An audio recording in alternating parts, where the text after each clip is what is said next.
Hawkeyes coming off of a couple unspectacular years, particularly Nile's junior year where he was injured and not available as much. Now they move into his senior year, 1939, that magic year. 1939 would prove to be a seminal year in Iowa football history. Yet at the dawn of the season, expectations were low for the Hawkeye team. Early in the season, there wasn't any hype for Nile Kinnick or for Iowa as a powerful football team. 1939, you got to understand, Iowa was coming from like a 1-8 season the previous year.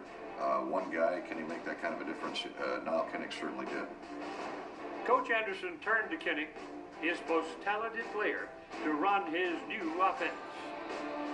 In that stage of the offense they played at that time was a single wing, and he was a tailback and handled the ball all the time.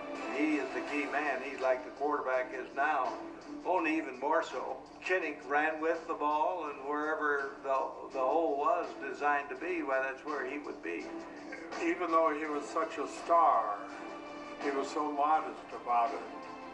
But he made everyone better as players.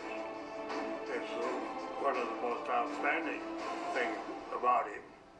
He was magic. Nile Kinnick ran, passed, and kicked the Hawkeyes to wins in 4 of their first 5 games, leading to a showdown in Iowa City on Armistice Day with national powerhouse Notre Dame. Notre Dame came in as a heavy favorite, of course. They had the national reputation. They were expected to win. The game was a defensive struggle until the second quarter, when Kinnick scored on a short touchdown run. That famous picture of the run for the touchdown is typical of what he did. He picked that crease, that opening, and was able to burst through it, then kick the extra point. The Fighting Irish rallied to cut Iowa's lead to 7-6, a lead Kinnick would ensure the Hawkeyes never lost. Nile Kinnick punted 16 times for a total of 731 yards. Both of those are still Iowa records. And in the final quarter, his 63-yard punt is what sealed the victory.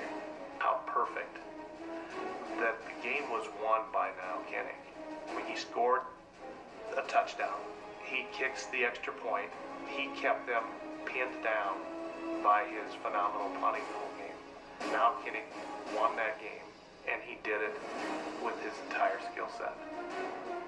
The following week, in front of a homecoming crowd, the Hawkeyes found themselves trailing Minnesota entering the 4th quarter.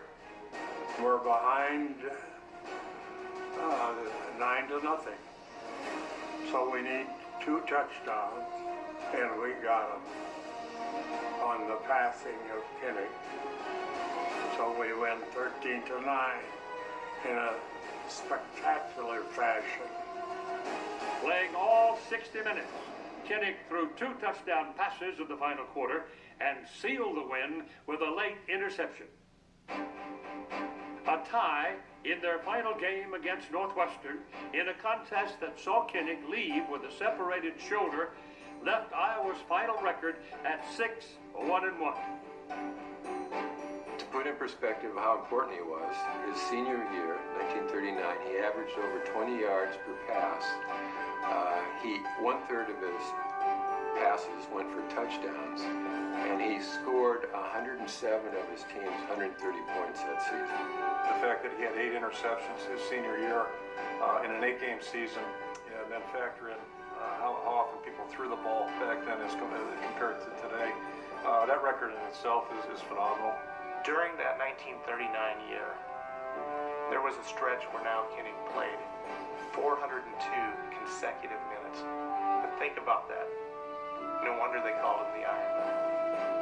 On November 28, 1939, in recognition of one of the greatest individual seasons in college football history, Nile Kinnick was named the Heisman Trophy winner.